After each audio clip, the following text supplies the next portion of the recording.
Is it visible now, the PowerPoint? Yes. Okay. Okay, Jonathan, you can start recording. Assalamu alaikum and a very good morning. So today my topic is on the thoracic cage, the diaphragm and muscles of respiration. So we do have muscles for normal respiration. So, and we also have muscles where the patient is tachypneic or dyspneic. So going to the learning outcomes.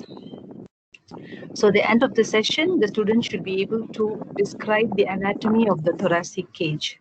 So thoracic cage is inclusive of the bones. You have the ribs, we will have the sternum, and we have the vertebra. So they all together, they form the rib cage. Yeah?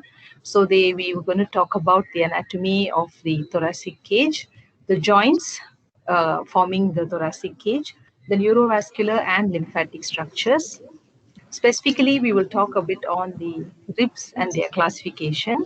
This is very important because we have to identify the ribs during in an X-ray or in an injury. So we have to know what are the types of ribs and how are we going to identify them. Then in between the ribs, we will have the intercostal spaces because these intercostal spaces have muscles and neurovascular structures. The only way we get access to the lungs and as well as the heart is through these intercostal spaces. So for the heart, usually when we want to do we are going to operate on an open heart surgery. We usually go for a sternotomy. We're going to open the sternum. Whereas in the lung, in the pleural space, if there is fluid or if there is air, we will have to drain it. So we use these intercostal spaces to gain access to the pleural cavity as well as the lung. So that's why we need to know where these places are and how are we going to access the lungs through that. Then we will talk a little bit on the anatomy of the diaphragm. What do you mean by diaphragm?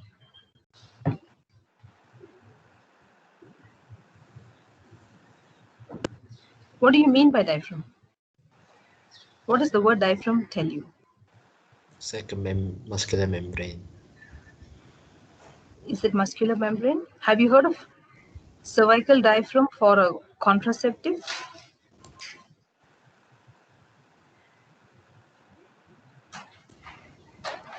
Balloon, It's like a balloon kind of barrier. thing.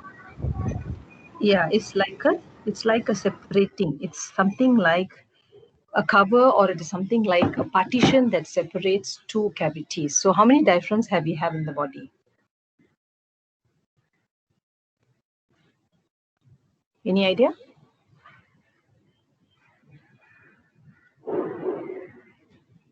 Okay, so in the endocrine system, you read about the pituitary. What forms the roof of the pituitary fossa? Some cella. Any idea? Diaphragma cella. Yeah, diaphragma cella. Yes, Ruben. Good. So diaphragma cella is basically a fold of the meninges which covers. So it actually separates the pituitary fossa from the rest of the brain cavity. Then we go downwards. We have a thoracic diaphragm, what we are going to talk today, that separates the thorax from the abdomen. The abdomen is generally a big cavity which extends from the thoracic diaphragm up to the pelvis. This is to accommodate the increasing size of the uterus in a female. So we don't have an abdominal diaphragm, but we have a pelvic diaphragm. Pelvic diaphragm usually separates the true pelvis from the false pelvis. True pelvis is where all your organs are there. Once the organs become bigger, especially the urinary bladder as well as the uterus, they can ascend into the abdomen. So the demarcation between true and false pelvis, you have a pelvic diaphragm, and the demarcation between pelvis and perineum. Perineum is where the external genital organs are there. So this demarcation is called as perineal or urogenital diaphragm. So we have a diaphragma cella, we have a thoracic diaphragm. You already then we also have a pelvic diaphragm and we have a urogenital diaphragm. So we have finished with diaphragma cella. We will touch upon it in nervous system more. Today we'll talk about the thoracic diaphragm. In the abdomen, in the pelvis, when we read about the reproductive system, I will talk more on the pelvic diaphragm and urogenital diaphragm. So at various levels, we have these separations in our body to demarcate the line in between the cavities of the body. So of all this, the thoracic diaphragm that separates the thoracic and the abdominal cavity is quite well developed because it forms a demarcation between the thorax and the abdomen. Then we will come to the muscles involved in movements of thoracic cage. The most important movement is your breathing movements. So for the breathing movements, for inspiration, when we take in air, it is a positive effort from us. Whereas expiration, when we breathe out air, it is actually a recoil phenomena. So you will have muscles involved in the movements of thoracic cage. If a patient experiences dyspnea, meaning difficulty in breathing, or tachypnea, meaning higher respiratory rate, then we will use accessory muscles of respiration to support these movements. So these accessory muscles of respiration would not be normally seen like for you or me. Now we are sitting, we are listening to a class, we are teaching a class. These accessory muscles of respiration will not be visible. But when a patient comes in for dyspnea and tachypnea, the moment we see by inspection, if you find the patient is breathing voluntarily with effort, like the patient cannot, he's feeling very dyspneic, you look at the accessory muscles of respiration, whether they are acting. If they are acting, then the patient definitely is having difficulty in breathing. So we will see what those muscles are and then how we correlate all these with the clinical conditions. Whenever we learn any subject in medicine, we have to correlate with the clinical condition. Otherwise, there's no point in learning anything there. Okay, so I'm going on to my lecture. So the thorax, so there are two black lines drawn. Just focus on the image when I'm talking, so it's easy for you to identify. Yeah? So the thorax is actually in between the neck and the abdomen. So when we see the persons from in front and back, it is flattened, but on the sides, you can see it is more rounded, or it's more convex on the sides. So the framework of the thorax is otherwise called as the thoracic cage. So the boundaries is above we have a suprapleural membrane. Suprapleural membrane is just a facial membrane. So it is just forming a very thin or a flimsy cover because most of the structures in the thorax is continuous from the neck. So we basically cannot have a very thick covering in between the neck and the thorax. So we just have a thin suprapleural membrane. Inferiorly, it is covered by the diaphragm. So diaphragm is actually, the thoracic diaphragm is a very important cover which usually separates the thorax and the abdomen. Anteriorly, if we want to access the thorax, we have to go through the sternum and costal cartilages. Posteriorly is the vertebral column, especially the thoracic part of the vertebral column, and laterally, we will usually have the intercostal ribs and the intercostal spaces. So is it clear so far? Clear? Yes. Okay. Yes. Okay, I'm continuing further.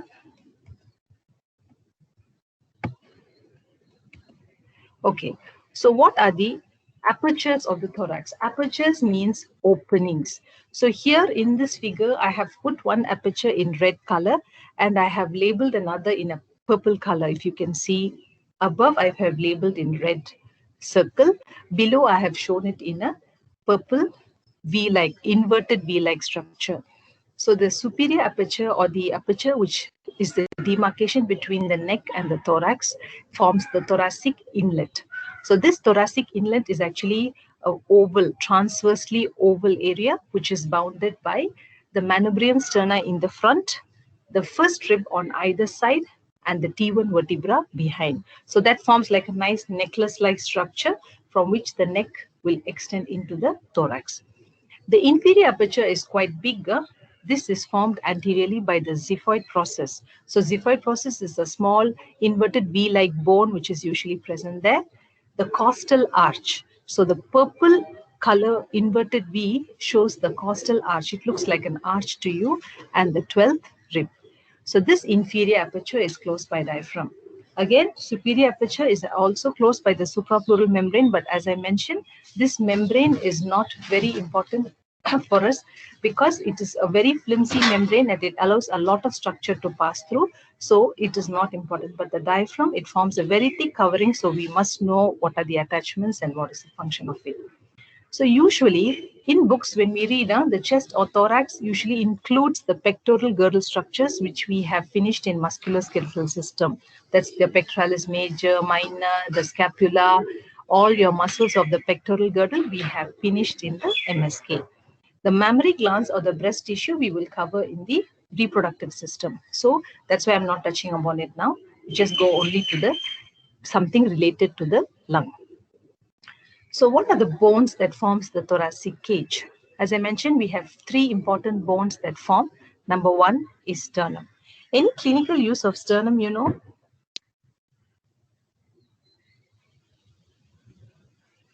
Marrow biopsy. Yeah, you do a marrow biopsy. Why? Why only sternum? Because it has some hematopoietic cells that are stored there. Yeah. Apart from marrow biopsy, from the sternum, which other bone do we use for marrow biopsy? Any idea?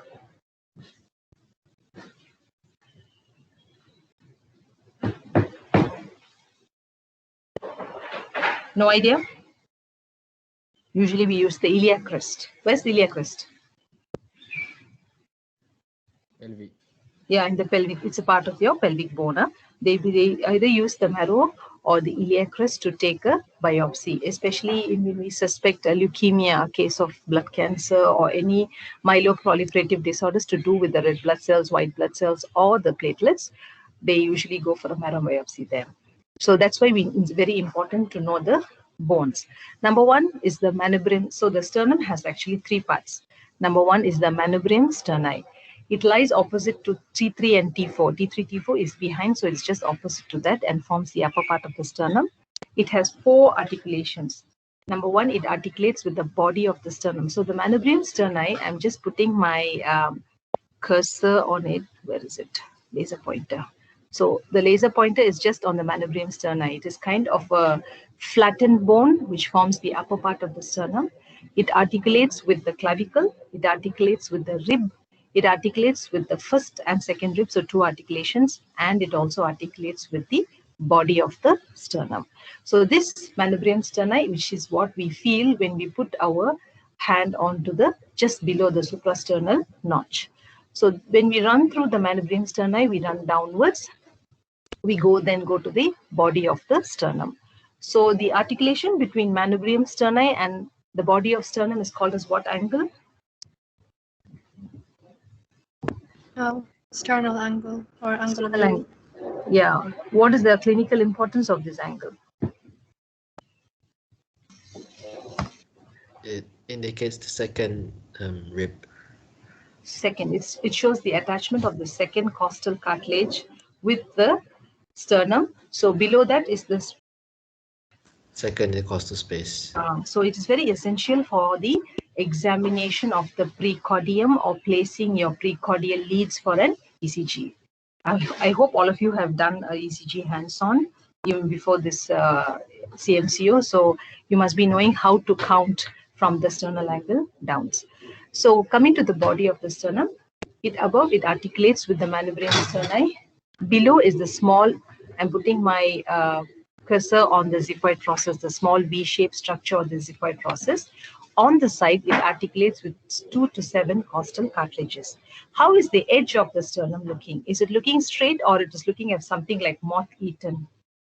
It is curved, or how is the edge looking to you? All curved. All curved. The curve is because of the attachment of the costal cartilages. Always remember, when we look at bones of men, they have more markings than bones of females. Why?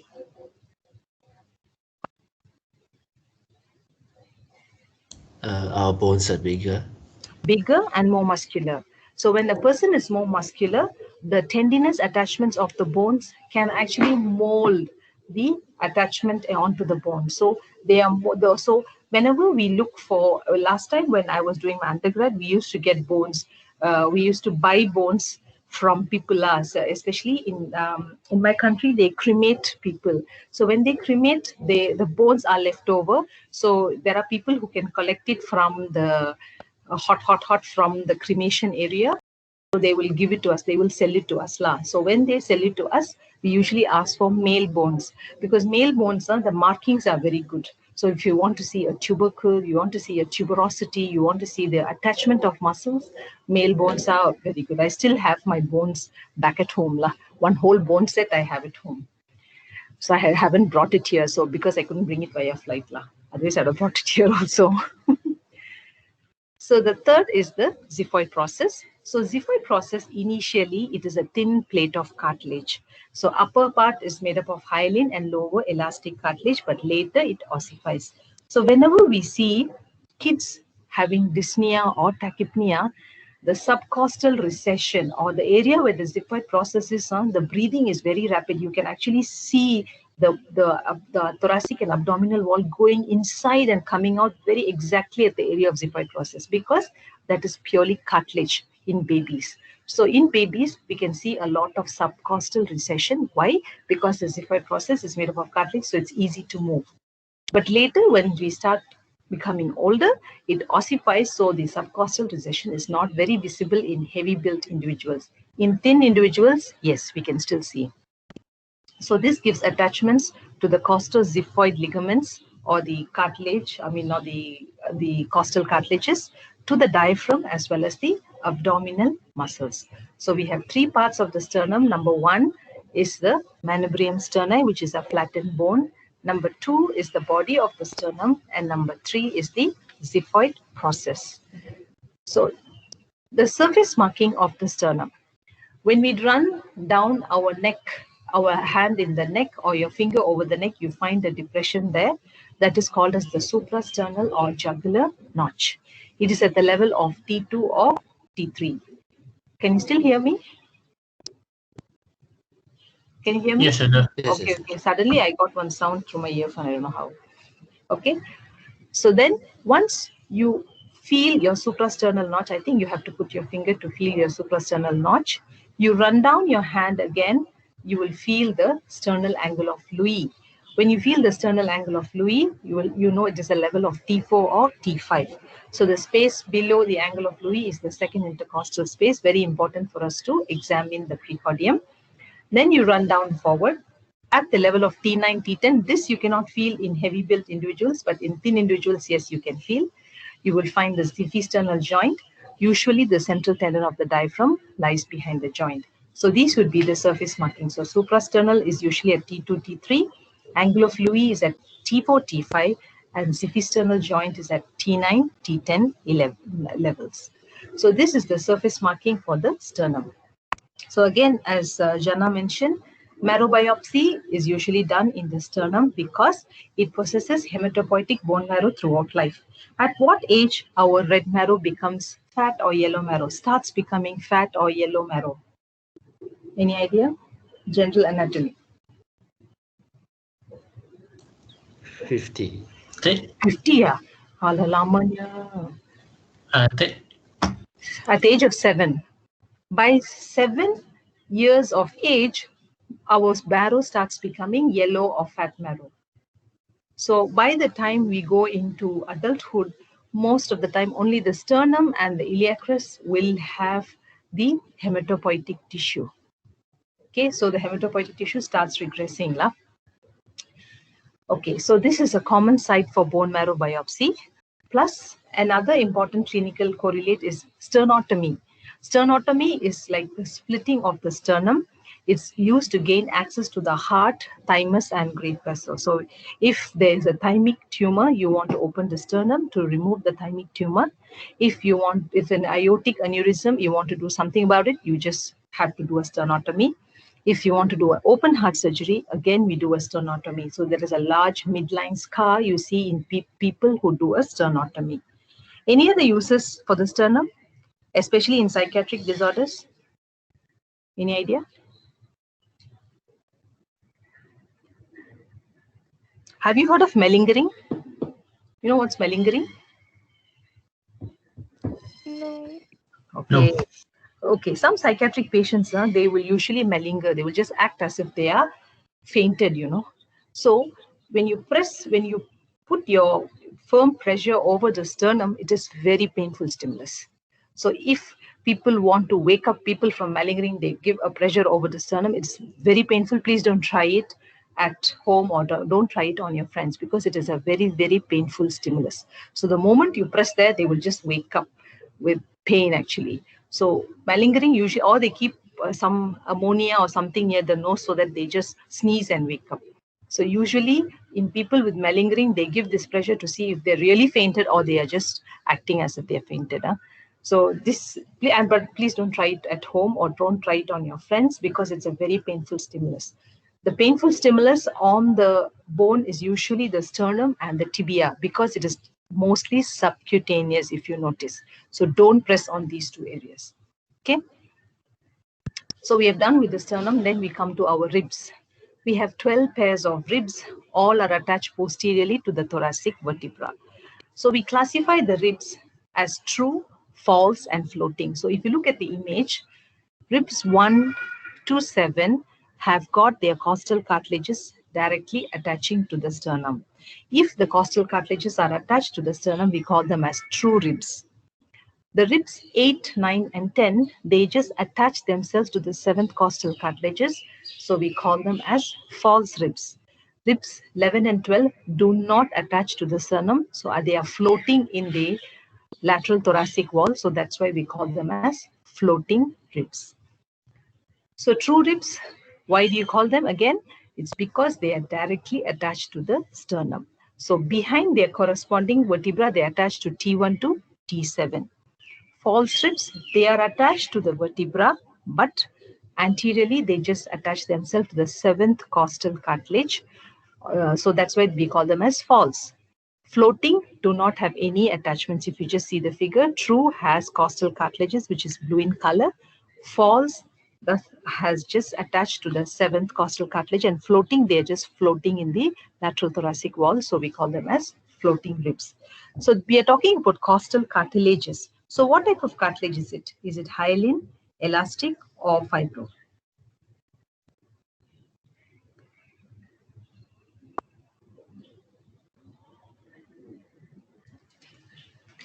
Any idea? You have three types of cartilages. So what type of cartilage is the costal cartilage?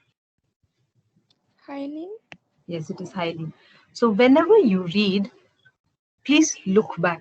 We are talking about cartilage. We have only three cartilages. So whenever you read this, you just, okay, what type of cartilage is this? Is it going to be a hyaline or elastic? You just ask yourself a question and you revisit. It doesn't take a minute for you to just recall what you do. Same thing when you talk about muscles, you just have to think what type of muscle it is. Is it smooth muscle or cardiac muscle or somatic, skeletal muscle? So immediately you can just think of the structure of the muscle as well. So this is how you connect the dots, what you study in year 1, year 2, year 3, year 4, year 5. Believe me, by the time you go to clinics, you will say, oh, basic medical sciences, we don't study. But then once you finish your MBBS, you will have a big, elaborate entrance for you all to sit for your postgraduate. And when you sit for your postgraduate, year 1 is all going to be your basic medical sciences. So you have to study that betul to pass your postgraduate. So again, you have to revisit. So if you do it, if you start getting the habit of revisiting now on, it's very easy for you later on, okay?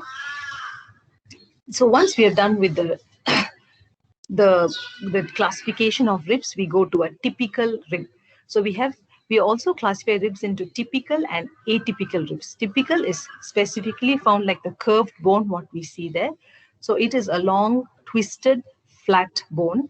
It's rounded, smooth superior border is there, but the inferior border is a sharp border. So what are the parts of the rib? Number 1 is the head. The head is the one which articulates with the thoracic vertebra. So it has got two articulating facets. The one it articulates with the numerically corresponding vertebra, meaning T2 vertebra will articulate with the second rib.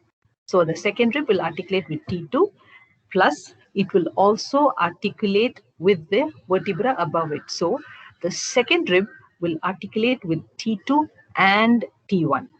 What about first rib? It will articulate with T1. Does it articulate with C7? No, it is not. No. So that's It's why only one it's called facet. as Yeah, that's why it is called as an atypical rib. Huh? Good. So all typical ribs, when you look at the head area, they will have two facets. So you know, okay, this one articulates with its numerically corresponding thoracic vertebra and the vertebra above it. Neck is usually the constricted portion between the head and the tubercle. Tubercle is actually at the junction of neck and the shaft. So this articulate with the transverse process. So now I'm placing my cursor on the vertebral body. Can you see it? Can you see? Yes, doctor. Yeah. So that is where the head articulates. And now I'm placing my cursor on the transverse process.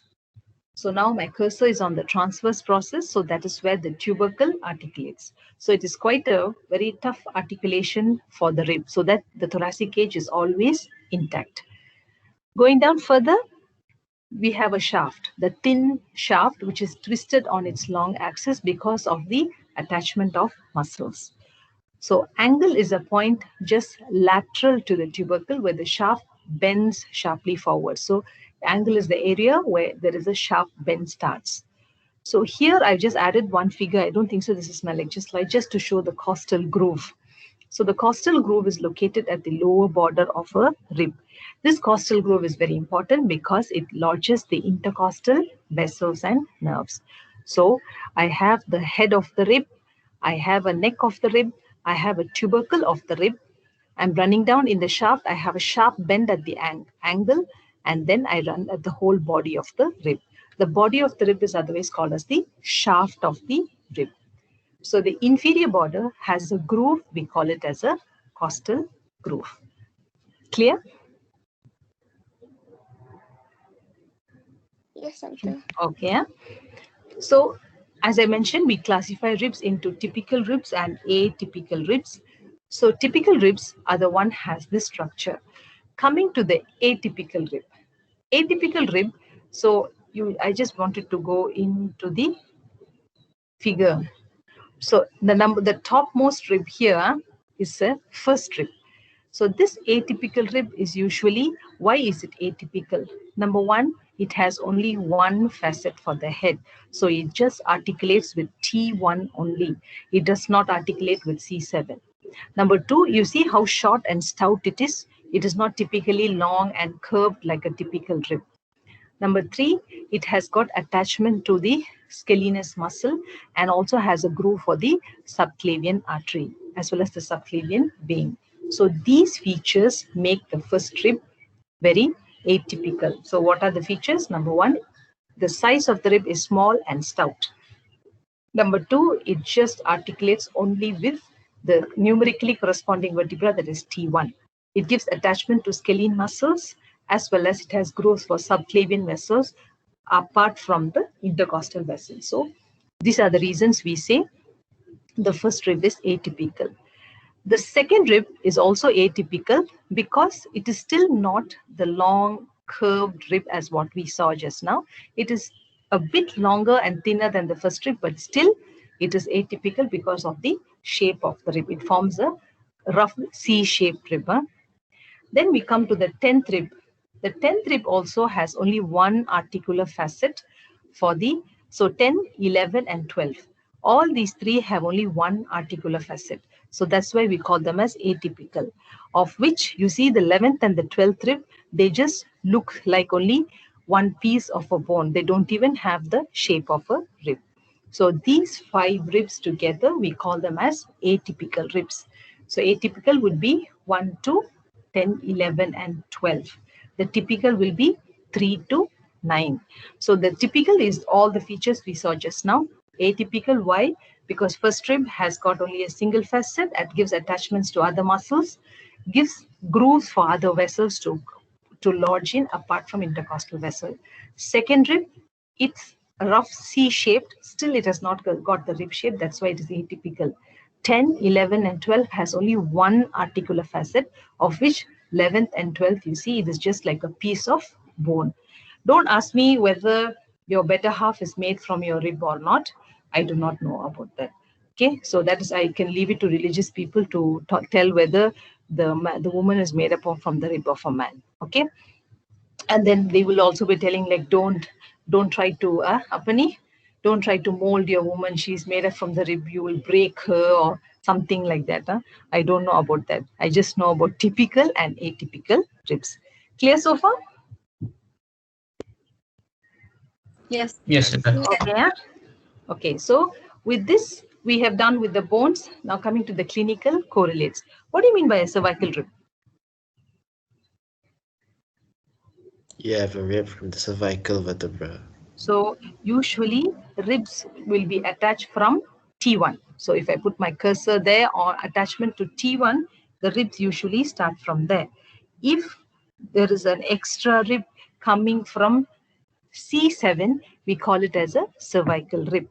So this cervical rib, sometimes it may be floating or it is attached to the first rib. So what is the problem in having this cervical rib? It can put pressure on your brachial plexus. Yeah, it can put pressure on the brachial plexus plus the subclavian vessels, which forms the axillary vessels, which then forms the brachial vessel. So the patient will have pain on the medial side of the axilla and the arm, usually the C1, C8, T1, T2, because that is the one which comes out from there. So those roots will be affected. So since the nerve is affected, we need constant stimulation from the nerve to form a good volume of the muscles. So if the nerves are affected and they are pressed on, there is wasting of the small muscles of your hand. Plus, if the subclavian vessels are affected, subclavian forms your axillary, axillary forms your brachial, brachial forms your radial and ulnar. So there is poor circulation in the upper limb. So the patient will come with complaints of, I have pain along the medial side of the arm, of the forearm. I cannot do any activity. You know the feeling of pins and needle sensation when you sit down for a longer time, you're basically cutting down your circulation on your in your lower limbs, and then when you get up you feel pins and needle sensation. Have you had that sensation? Yes? No? Yes. Yes, right. So the patient will complain of pins and needle pricking sensation on the whole hand. If the patient only sells on the lateral aspect of the hand, then I would think it is carpal tunnel syndrome, which is very common. If the patient says it is there in the whole hand, in the medial aspect of the arm and forearm, then I would suspect a thoracic outlet syndrome. Can we remove a cervical rib? Can we remove it? I think can. Yes, we do remove a cervical rib if the patient has got very severe symptoms. But we also tell the patient that usually it is very difficult to remove up till the attachment of the vertebra, because you see the neck area is where a lot of neurovascular structures are there. So whatever is accessible and causing compression, only we can remove. The attachment to the vertebra is very difficult to remove. Does it grow back? I think ribs are the only bones that grow back, right? Yeah, they will grow back. So the patient might come with symptoms later on. So when orthopedicians they operate on a cervical rib, they will tell them there are chances for this to repeat. Okay, if they forget that, then the patient can sue you. So please make sure you know we cannot remove up to the level of the vertebra. So we have always, not necessary it will grow back. It can So but always you tell the patient of the re-emergence of the condition. So this is about the clinical correlates of the rib. Coming to the last bone, we finished the sternum, we finished the ribs. Now we're coming to the thoracic vertebra. Thoracic vertebra is basically, I think you've learned about the vertebra in general anatomy. So just thoracic a little bit. So the bodies of the vertebra will be heart-shaped. You have, what do you mean by demifacet? Costal demifacets. What is demi? Half. Half, yeah. So you will have, for the articulation of the rib, it is looking like a half facet. It doesn't look like a full. I think you should see the ribs for that. I don't know when I'm going to arrange for the practicals for you. Okay, I hope you come back so that we can have one practical session with all of you. I still have MSK pending. I promised Ruben that. So I'm still having it in my mind. Okay, so the costal demifacets for the articulation with the ribs is usually there. The ribs 2 to 9 are attached to the transverse process. So you have an articulation with the to the tubercle of the rib. The superior and inferior articular facets or the processes is usually for the intervertebral joints. So when we take vertebra, we have around 6 articular facets, 2 for ribs, 2 for vertebra, and 2 for the tubercle of the rib. So you have 6 articular facets. So you will usually identify thoracic vertebrae are quite well developed. So you identify it with the heart-shaped body and the 6 articular facets. So that's how you identify them. So the joints of the thoracic cage, not very quite important because why? When does a joint become very important to us? Huh? When there's movement. Yes, when there is a very heavy movement. That's why your shoulder joint, your hip joint, your knee joint, your elbow, wrist, and all is very, very important. That's where you will have a lot of movement. So here the intervertebral joints is between the vertebra. Between the ribs and the vertebra is costovertebral joints, which are synovial. Between ribs and costal cartilages, we call it as costochondral joints. There is no movement there because it is cartilaginous. In between costal cartilages, this is interchondral joint. This can give rise to the movement of thoracic cage earlier age, but can calcify later at an older age. Manubriosternal joint is between the manubrium sternum and the body of the sternum. The xiphisternal, it fuses by middle age. There is not much of movement. What do you mean by costochondritis?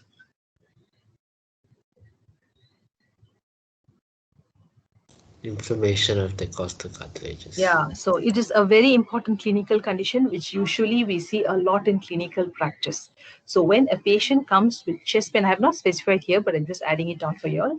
When a patient comes in with chest pain, it can be from the heart, it can be from the lung, it can be from the esophagus causing a GERD or a gastroesophageal reflux disease, or it can be costochondritis.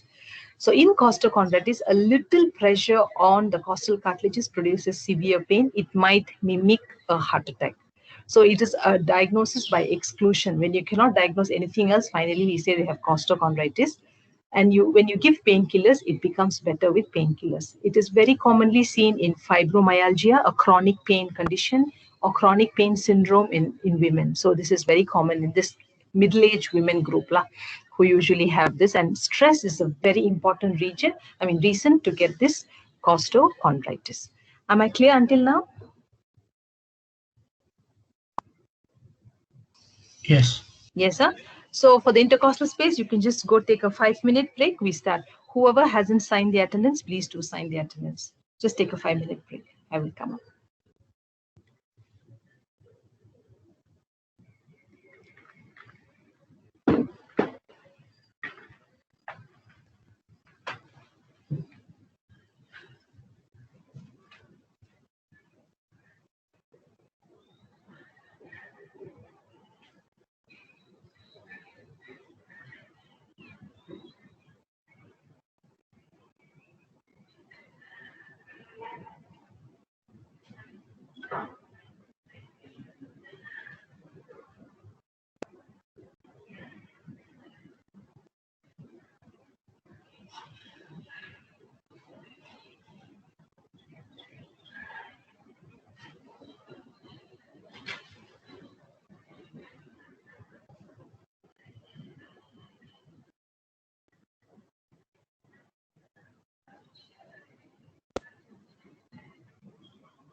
Okay, I'm back.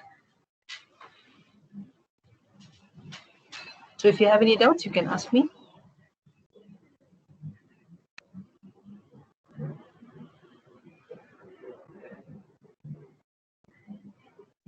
Doctor, Yeah. can you repeat about the articulation of the head of the typical ribs? Okay. The head of the typical rib usually articulates with its corresponding vertebra. So if it is a third rib, where does it articulate then? If I mean to say corresponding vertebra. T3. T3 plus it also articulates with the vertebra above it. So it will also articulate with T2. T2. So all except rib 1, 10, 11 and 12 will articulate with its corresponding vertebra and the vertebra above it. First rib will only articulate with T1, T10th, 11th and 12th rib will articulate with only with T10, T11 and T12. That's all. Is it clear? Okay, thank you, doctor. Okay, is it F? Yeah. Okay.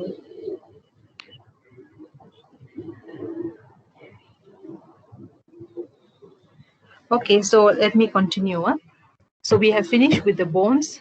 So now the most important, the second part of the lecture would be the intercostal space.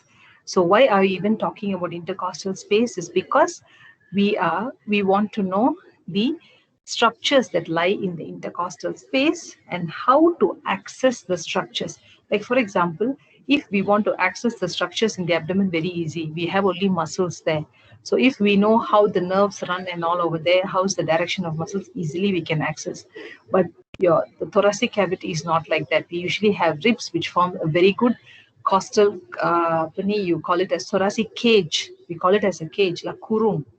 So this usually forms a cage. So to access with minimal trouble to the patient, we need to know exactly where we are going to go in through. So that's why we need to know about the intercostal space.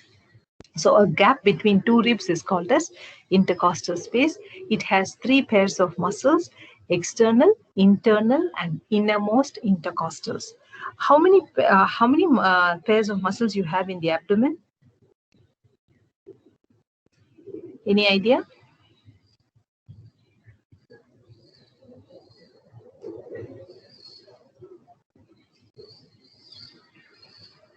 Okay, so the abdomen also you will have external oblique, internal oblique, and transversus abdominis. The same three types of muscles we have, they are in the same direction.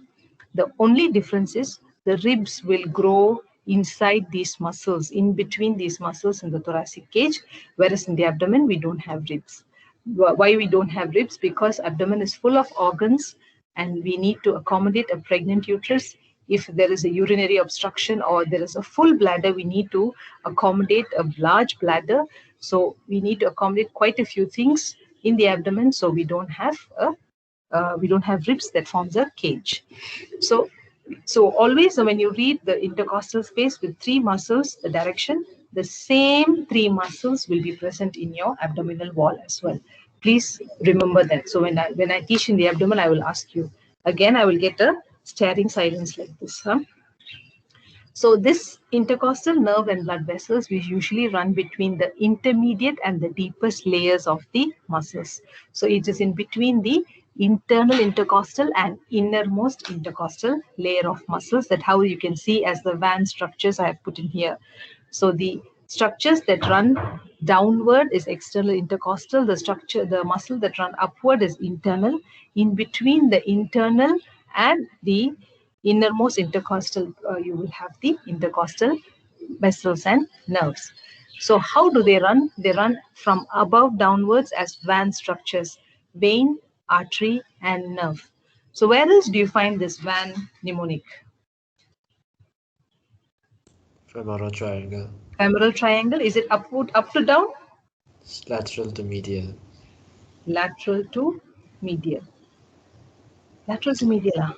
So it's medial to lateral. Medial to lateral. What about NBA? Where do you find NVA? Populating fossa. Oh, Jonathan, oh, you've been studying a lot, huh? MCO is for you. Huh? Good luck. Yeah, I'm just binge watching a lot of dramas, so MCO is not for me. Okay, so coming to the layers of the intercostal space. So when we open an intercostal space, or look at the figure below, they are just trying to put a needle into the pleural space. Huh? So when they open, the first thing they will encounter is the skin, superficial fascia, external intercostal muscles, internal intercostal muscles, then innermost intercostal.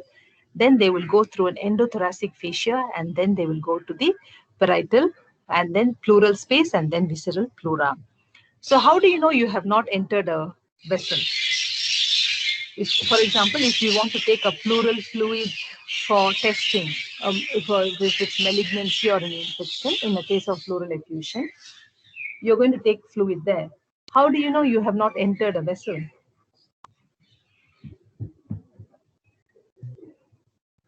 Like, did it come up?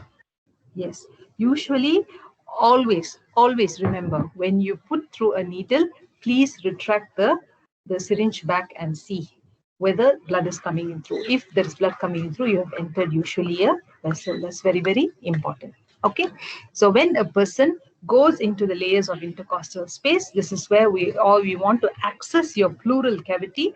This is how we go through skin, superficial fascia, external, internal, innermost. Remember, between internal and innermost is all your van structures, endothoracic fascia, and then the parietal pleura. So now coming to the three muscles. So three muscles, I think I will just show by the figure. Where's the figure? Right. These three muscles. We have external intercostal muscle, internal intercostal, and innermost intercostal. So when we open this, where's my pen? So can you, wait.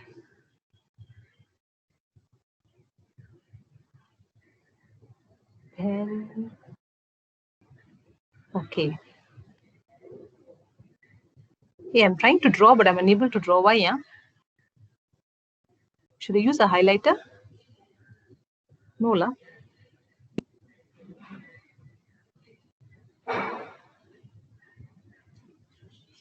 I think because you're in in presentation slideshow, I think. Oh.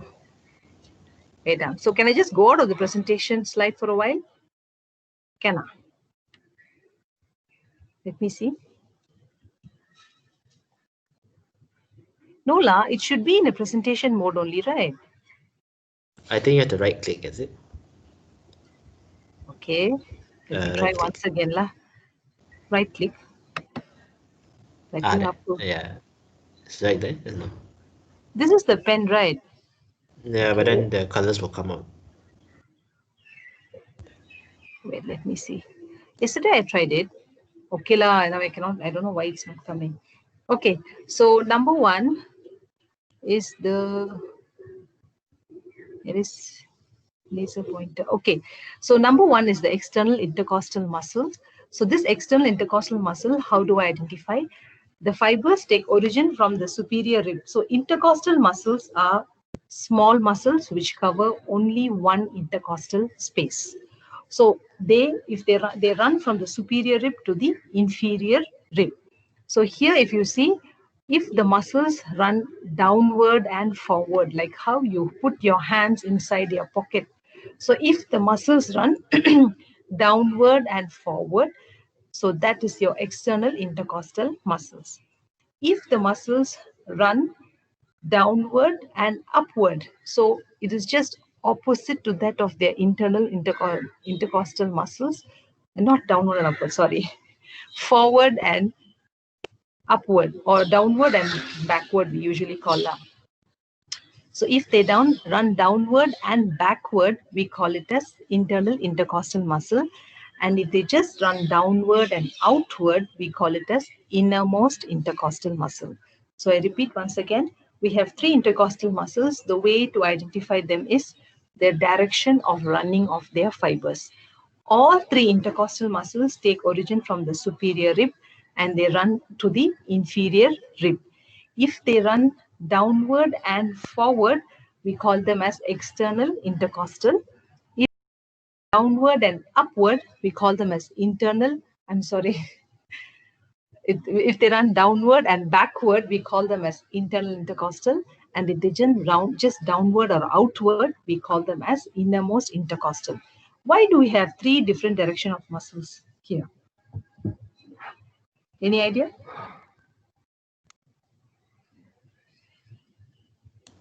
Because for different movements. One is not because of different movements, because they have to withstand the pressure on all different directions. So that's why we have muscles of 3. Again, I will tell you, we have the same type of direction of fibers for your abdominal muscles. Here we have ribs for protection, whereas abdomen, we don't have any ribs for protection. So the muscle has to run in different directions to give protection from all the directions. So here, if this one follows the abdominal muscles. So the common factor is that they come from the superior rib, run to the inferior rib. They are all supplied by the intercostal nerves. The action of it, I will talk to you in the movements of inspiration. So downward, forward is your external intercostal. Downward and backward is actually your inner intercostal. And then the downwards and outwards or straight downwards, we call it as your innermost intercostal. The next type of muscle is your subcostal muscle. Subcostal is an incomplete muscle because it is only found in the lower part of the thorax. It is not found in the upper part of the thorax. Here I have 2 images here. The 2 images, the one on the right shows your subcostal muscle, and it also crosses more than 1 intercostal space. If you remember, I said all your intercostal muscles run from one upper rib to the lower rib only. Subcostal is an incomplete, and it is also an muscle which crosses the one of or more intercostal space. So this subcostal muscle is usually an accessory muscle of respiration. For our respiratory movements, enough if we have our external, internal, and innermost. Subcostal is an accessory muscle of respiration. It is also supplied by the intercostal nerves. The next muscle is your transversus thoracis muscle. So transversus thoracis is basically continuous with the transversus abdominis. What do you mean by transverse thoracis? So if you see here, you can see muscles running like a fan from the sternum. So all your intercostal muscles, usually they run from the intercostal muscles, they will run in between ribs. If you have muscles that take origin from the sternum and goes to the 2nd to 6th costal cartilages, so they run transversely across the thorax, we call them as transversus thoracis. So this muscle is also a weakly depresses the rib, supplied by intercostal nerve 2 to 6. So coming to the muscles of intercostal space, you have external, internal, then you also have your innermost intercostal, and then you have subcostal and your transversus thoracis. External, downward, forward. Internal, upward and downward. I'm sorry. Upward and backward. And downward and backward. And then innermost intercostal is your just downward and outward. The transversus thoracis runs, the difference is it runs from the sternum to the costal cartilages, and subcostal is an incomplete muscle because it is not present in the first few spaces, it's only present in the lower part of the thorax, and is an accessory muscle of respiration. All of these are supplied by your intercostal nerves. Please, I would not ask you to remember the number 2 to 6, 1 to 11. I hate numbers. So sorry, I would not ask you the numbers. I don't think so. I've never asked you numbers in my life. For me, everything is a process. Numbers are just numbers. Because people have accessory nerves, people will have accessory things and structures. So basically, we don't stress on that. Numbers are important if they produce meaning. For example, phrenic nerve, yes, I would think the number is important because it produces referred pain because of this number, something like that. So what is the action of intercostal muscles? They will pull the ribs together. So the first rib is fixed by scalene muscles. As I mentioned to you, the first rib gives attachment to scalene muscles. So the upper ribs will actually pull upwards towards the first rib. So if the 12th rib is fixed by the quadratus lumborum or the muscle of the back and the abdominal muscles, the other ribs will be pulled downwards. So the first rib is fixed, 12th rib is fixed. All other ribs can move upward or downward. So the tone of the muscle strengthens the tissues of intercostal spaces, so preventing the sucking in, blowing out changes in the introthoracic pressure. Usually, when we breathe in, our introthoracic pressure is very low. So that's when all the air goes inside. When you breathe out, the introthoracic pressure is high, so you push out all the air. So there is a lot of movement that undergoes. So you need some support in between ribs so that there is no sucking in, or the intercostal spaces lose its contour. So these ribs help to maintain the contour of the intercostal spaces. Am I clear so far? Okay, can I continue? Yes, Dr. Okay. So coming to the innervation of the thorax. So for the thorax, we have the body wall, we have the viscera. So viscera, I think Dr. Satika and Dr. Sara would have covered for you, or the viscera is actually the lung. So for the viscera, you always have the sympathetic and parasympathetic. Sympathetic chain is from the cervical and thoracic sympathetic chain that surrounds the vessels. Blindly, you can say that. Parasympathetic is via the vagus. So that's done for them. The body wall is basically the somatic or to the body wall, which produces excruciating pain. So we have 12 thoracic spinal nerves, T1 to T12.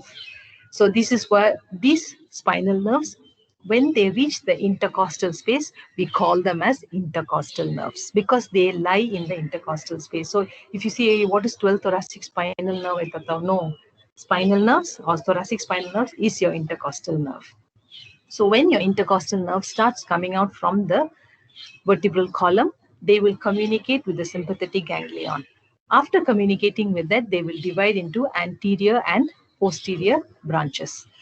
So this will give muscular branches. It will supply sensation to the pleura, and it will also supply to the peritoneum and the anterior abdominal wall. So up to 7, they are exclusive to the thorax. From 7 to 11 plus the 12th subcostal nerve, they are intermingling, or they will supply both the thorax as well as the abdominal wall. Apart from that, we have the phrenic nerve. Phrenic nerve comes from where? What is the root value of phrenic nerve? Vagus nerve. Hey, phrenic nerve comes from vagus nerve. From cervical. Yeah, it comes. Yes, thank you. So it comes from C3, C4, and C5. It is a very long nerve. Imagine C3, C4, C5 in your neck. From there, it runs down. It runs in between the pleura and the pericardium, and supplies up to your diaphragm. So it is quite a long nerve. Vagus does not give rise to phrenic nerve. Please get it correct. Vagus only gives rise to your laryngeal nerve, superior laryngeal, external, internal laryngeal, recurrent laryngeal nerve. Vagus does not give rise to phrenic nerve. Clear, Jonathan?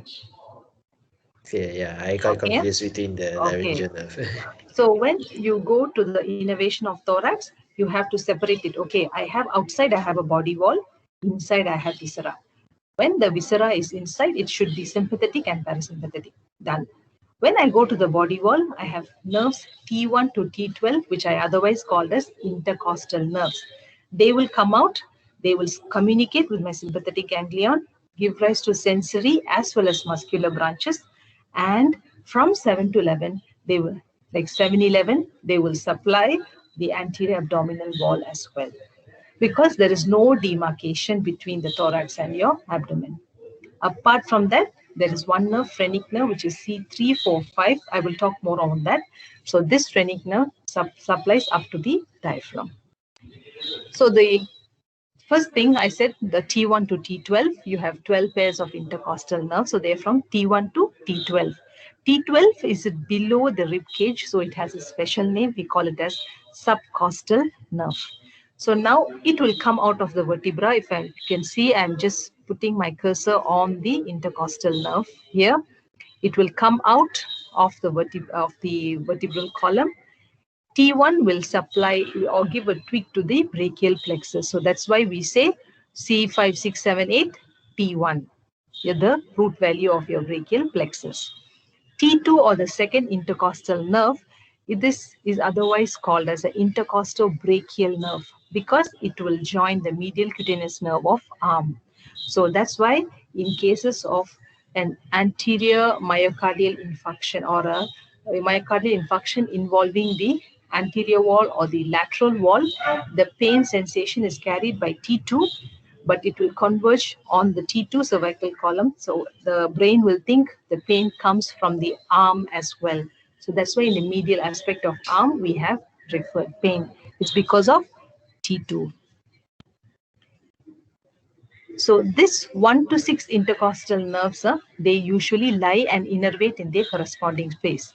From 7 to 11 is where they will leave the anterior thoracic wall to enter the anterior abdominal walls. From 7 to 9. T10 and T11, they will pass into anterior abdominal wall directly. T12 has a special name, we call it as subcostal nerve. That will supply the muscles of abdominal wall and sensory and skin of the anterolateral abdominal wall. Actually, subcostal is never considered a part of the thoracic cavity. It is considered a part of the abdominal cavity nerve or the abdominal wall nerve. So let me repeat once again. So we told about viscera, we put into sympathetic and parasympathetic. Now we are just focusing on the intercostal nerves that supply the thoracic wall. We have nerves coming from T1 to T12, of which T1 to T11 are called as intercostal nerves. So we can say it as first intercostal nerve, second intercostal nerve, according to the space they are going to supply. T12 has a special name, we call it as a subcostal nerve. This nerve is specifically for the abdominal wall. It never innervates the thorax. So in cases if we want to go do a liver biopsy, then we will think of subcostal incisions. I mean, we try to anesthetize that nerve. So it is basically, we use it more for the abdominal wall, entry into the abdominal wall. So that's why T12 has a special name.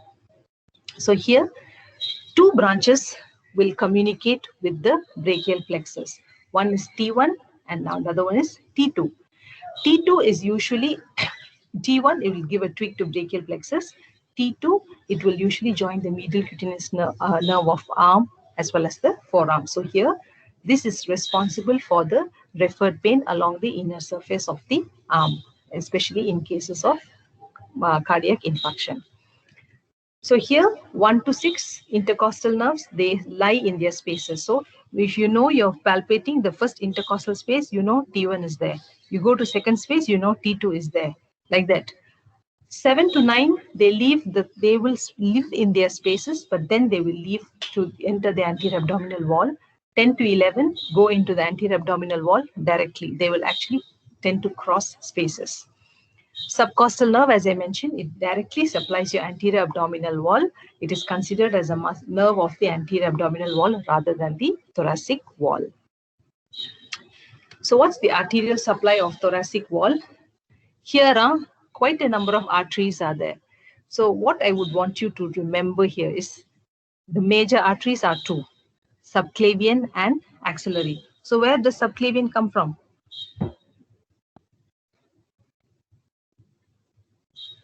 The aorta. Subclavian comes from aorta. That is the left, right? Left or right? Left or right? Okay, right? Right side. Right subclavian. Okay. Basically. So they come from your brachiocephalic trunk. So once immediately it comes out, it gives rise to your number one, costocervical trunk or superior intercostal arteries. So and that artery is kind of not very important, but I think the most important artery is your internal thoracic artery. So internal thoracic artery, or otherwise is called as an internal mammary artery. So if you see, I'm just placing my cursor on one long artery which runs down parallel to the sternum. So this is the internal thoracic or internal mammary artery. This artery, it not only supplies the thoracic wall, but also supplies the mammary glands or the breast tissue. So that's why this artery is quite important. So this artery runs parallel to the sternum about a finger's breadth away from it. So whenever we are going to access an intercostal space, we have to make sure we do it lateral to the mid-clavicular line, because we know that the internal thoracic artery on either side is running down parallel to the sternum. So this artery is the main artery that supplies your intercostal space. It will give rise to anterior branches, perforating mediastinal branches, and pericardiophrenac branches. It terminates as your superior epigastric, meaning it goes up to the stomach area and the musculophrenic arteries. The branches I'm not very particular for you all to know. The branches have been given for completion's sake, because when you read your books, you will wonder where this artery comes from. So you just have to know it comes from your internal thoracic artery. The internal thoracic artery comes from subclavian. It runs one finger breadth away from the sternum on either side. So this is quite important, because this can be encountered if we do an intercostal space, if we try to put an incision just lateral to the sternum. So it's very important that you know you're going to encounter this artery if you're going to go lateral to the sternum. So this supplies most of the branches of the thoracic wall. Few branches come from the axillary artery, which we call it as supreme intercostal artery or thoracic artery, or lateral thoracic. So the lateral aspect and the superior most aspect is supplied by axillary. The rest of it is supplied by the subclavian artery. The most important branch of subclavian artery is your internal thoracic artery. Am I clear? Yes, Doctor. Yes. Okay. So once it starts giving branches, what are the branches it gives rise to? So it usually gives rise to two large anterior intercostal arteries and one large posterior intercostal artery. So this anterior intercostal arteries are branches from your internal thoracic or internal mammary artery. From 7 to 12, they come from musculophrenic, which is again a branch of your internal thoracic artery. So all your anterior intercostal arteries come from your internal thoracic artery. Posteriorly, the superior intercostal artery and the thoracic aorta or your descending aorta give rise to the branches. So here, the take-home message is the anterior part of your thoracic cage is supplied by your internal thoracic artery, and the posterior part of your thoracic cage is supplied mainly by your thoracic or descending aorta. Is it clear?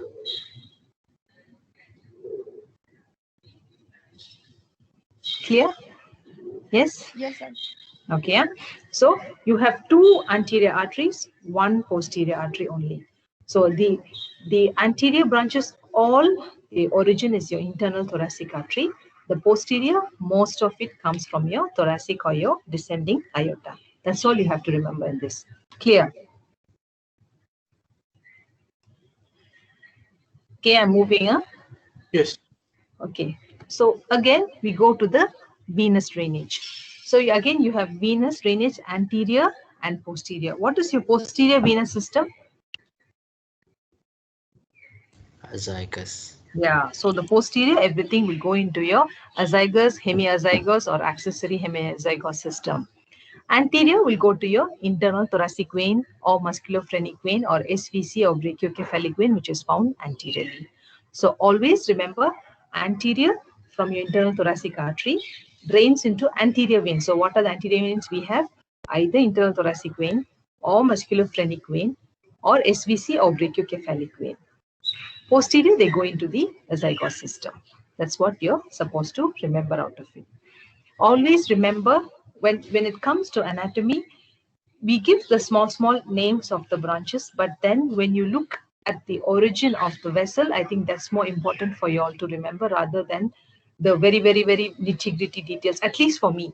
Because for me, because arterial variations are usually there. So if I say, okay, the posterior intercostal veins are drained by the azygos system, I think that's enough. Anterior intercostal veins are drained by the vena cava system, enough.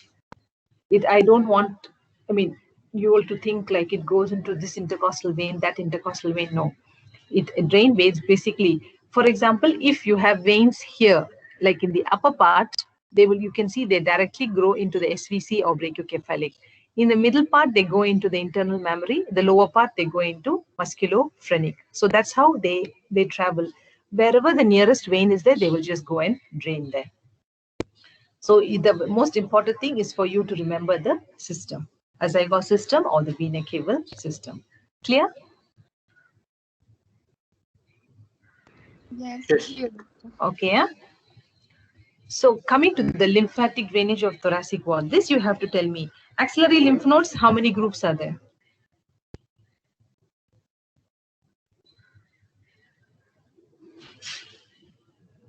Axillary lymph nodes is considered something as a grail of anatomy for you up to your clinical years. Why?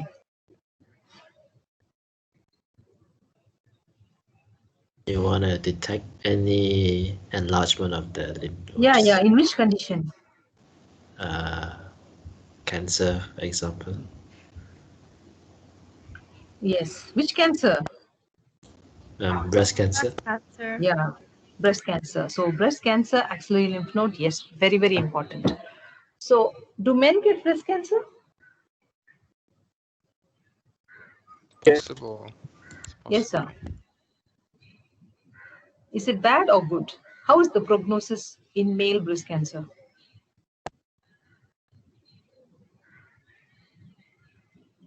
I think it's bad Why, Akmal? because it's very near. Yeah, it's very close to the chest wall. So the infiltration into the chest wall is very, very faster in male and is very aggressive as well.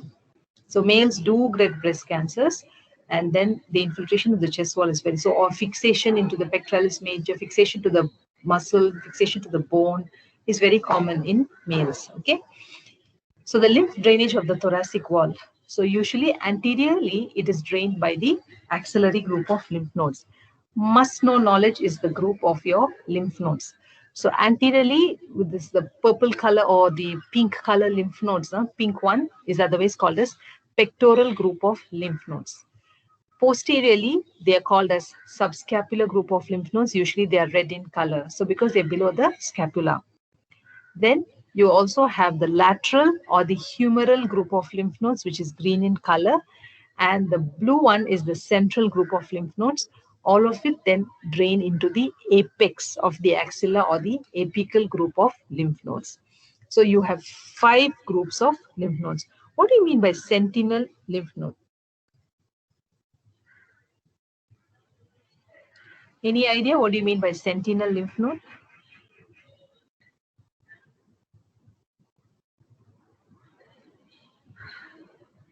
Didn't you learn that in general pathology?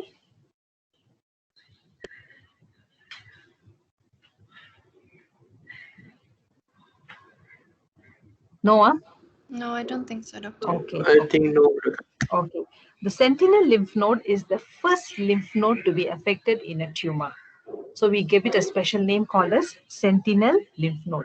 Usually in breast cancers, they go to the pectoral nodes. So the pectoral nodes will be the sentinel nodes. Okay, so that's the name given to the first group of lymph nodes which is affected by the tumor. So skin of the anterior chest wall drained into the pectoral or axillary nodes. Posterior chest wall drained into the posterior axillary or subscapular nodes. From the hand, they go into lateral or humeral nodes. Then they drain into the central nodes. From the central, they go to the apical nodes. So this is from the chest wall. Specifically from the intercostal spaces, deep within, they will follow the arteries. So anterior intercostal arteries, branches of what?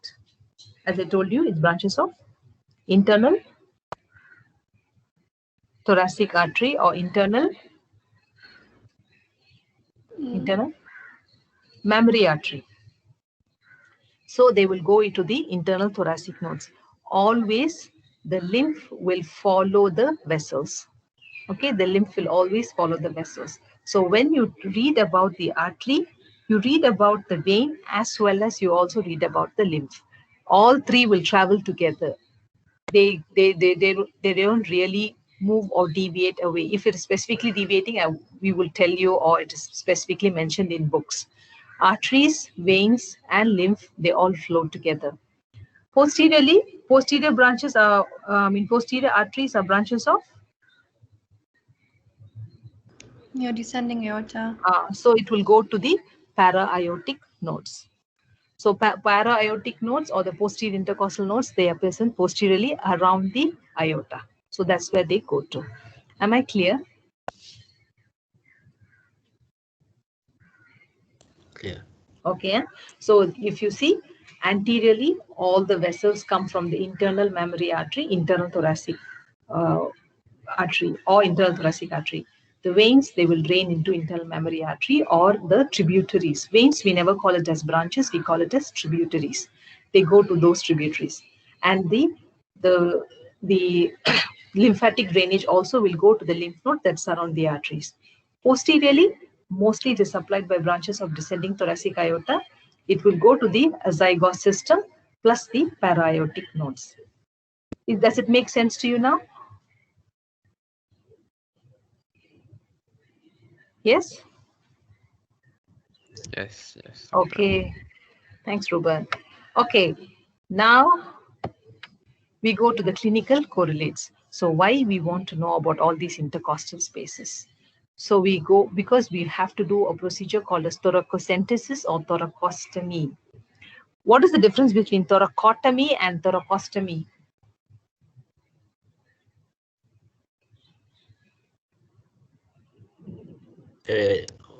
Thoracostomy and Thoracotomy.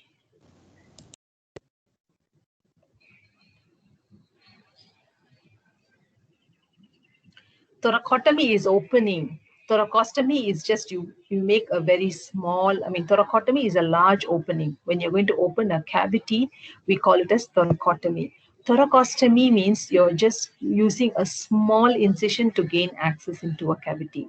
When you're going to make a large incision to enter into a cavity, we call it as otomy. When you're going to make a very small incision or very small nick to enter into a large cavity, we call it as ostomy.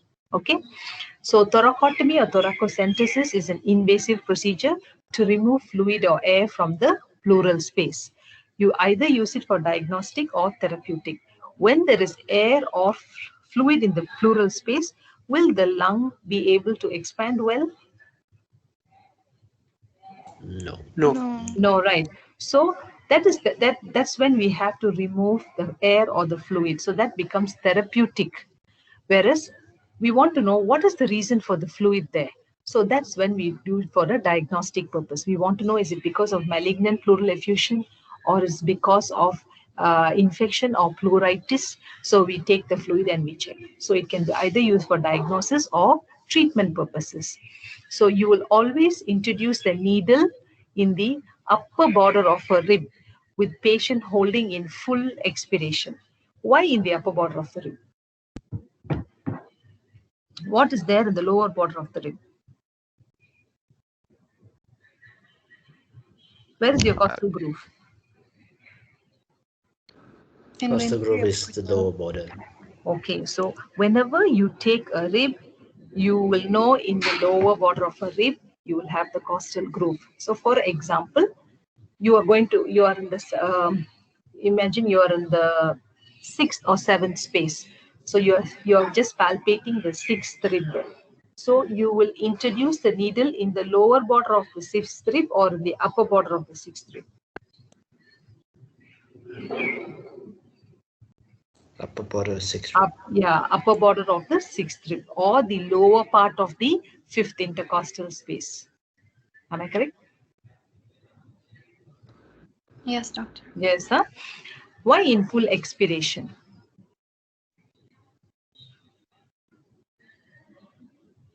So you ask the patient to breathe in nicely, then breathe out fully and hold his breath. And then you introduce your needle. Why?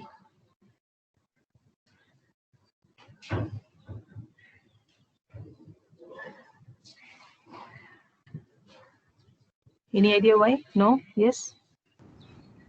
You don't puncture the lung? Yes. When you're in full expiration, your lung is actually coiled up. So a little bit of the space is left only with the pleura. So we don't want to go into the lung. So we ask the patient to hold his breath in full expiration. So in pneumothorax, the needle is there into the second or third intercostal space in the mid-clavicular line, and then you will put the tubes directed towards the apex. Why directed towards the apex? What is pneumothorax? Is it the When lungs there's puncture and there's air? Yeah, pneumo is air. That's why pneumo is the other word for lung. Pneumo means air because the lung is for your air, for breathe in and breathe out activities. So if there is excessive air in the pleural cavity, we call it as pneumothorax. So when there is air being light will get collected in the upper part of the thoracic cavity. So that's why we introduce a needle in the second or third intercostal space in mid-clavicular, and you put a tube directed upwards.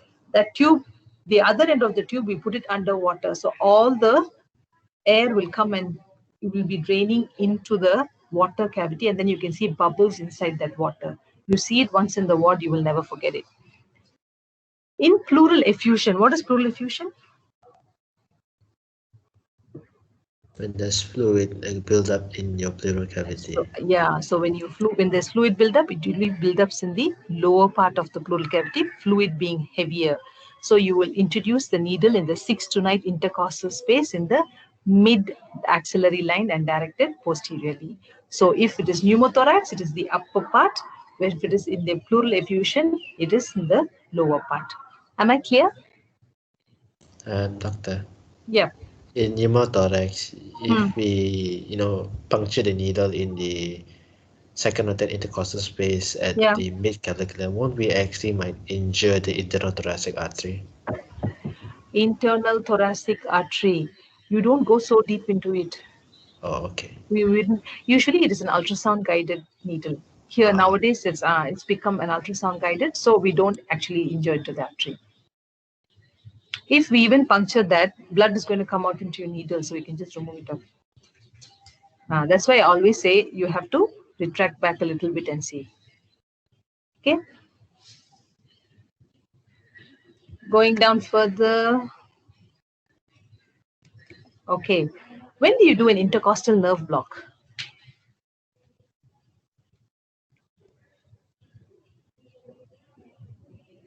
When there is a rib fracture. Usually ribs are, whenever we beat the chest wall, usually in street brawl, rib fracture is very, very common. So for repair of laceration and relief of pain in rib fracture, we usually give the intercostal nerve block. So to anesthetize the anterior and lateral side, usually we introduce the needle in the mid-axillary line. So for this, we will introduce the nerve into the inferior margin or the inferior border of the rib, because we know the costal groove is there.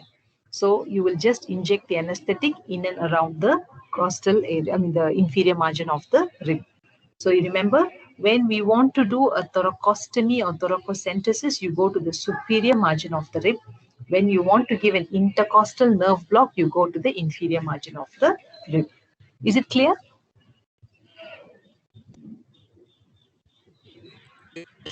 Clear? Okay, so the last part of the lecture is thoracic diaphragm. Do you need a break or I just continue?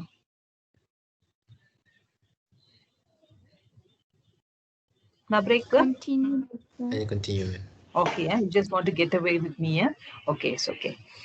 So the last part is your thoracic diaphragm. I say it's thoracic diaphragm because you have other diaphragms in your body. We have a diaphragm ocella, we have thoracic diaphragm, we have a pelvic diaphragm, and we have a urogenital diaphragm. So we have 4 diaphragm. So if there is a partition in between 2 cavities, we call it as a diaphragm. So it is a thin dome-shaped septum. So you can see it is like a very dome shape, like a septum. It has a peripheral muscular part. So now I'm placing my cursor in the peripheral muscular part, and the central is a tendinous part. So this diaphragm, it takes origin from all the peripheral part, and the center, it forms a central tendon, that is the insertion. So the diaphragm doesn't insert into any bone. It just inserts into one another and forms a central tendon. So it separates the thoracic and the abdominal cavities. So depending on the origin, we divide into three parts: sternal, costal, and vertebral. So if you see here, can you see the blue color star? Kenna? Yes.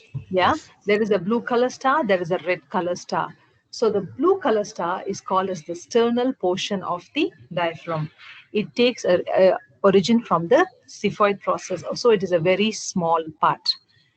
The costal part takes origin from the deep surface of the lower 6 ribs as well as their costal cartilages. So it is indicated by the red star. The vertebral part usually comes from the vertebra. It comes as columns or crura.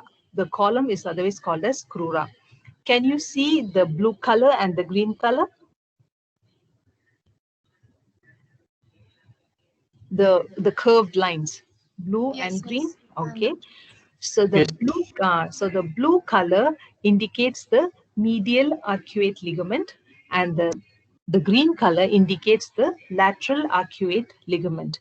So from the right side, it will take origin from the right crus, and the left side, it takes origin from the left crus. So the right crus, it takes origin from the L1 to L3 vertebra, and also and the left side, it takes origin from L1 to L2 vertebra as well as the intervertebral discs. So it also comes from these two ligaments, medial and lateral arcuate ligaments.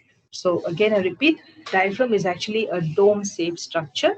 It has got three parts. Why it has three parts? Because it takes origin from three different bones. We talked about the sternum, we talked about the ribs, we talked about the vertebra. So these are the three parts of your diaphragm.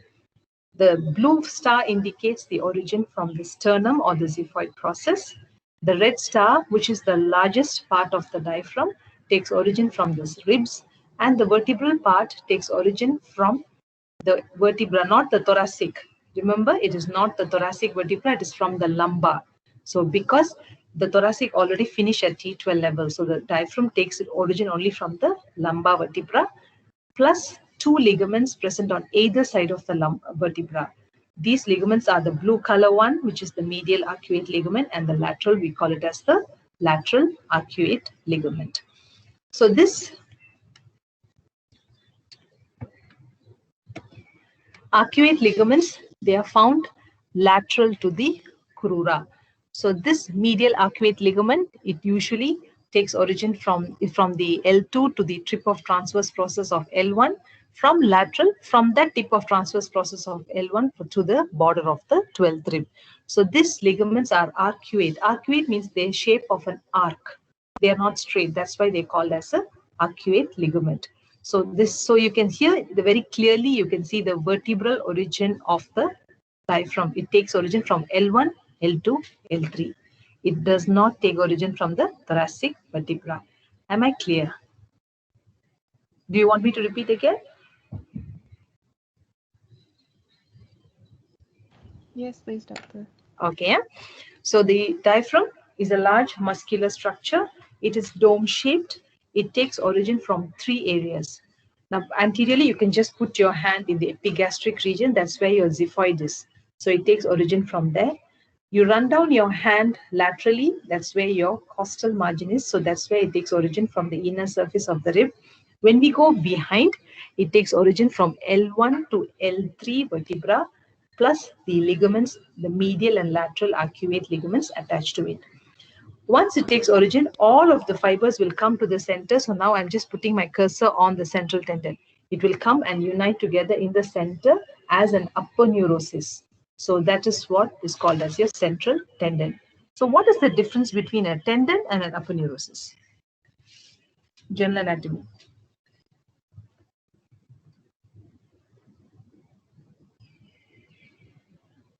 No difference.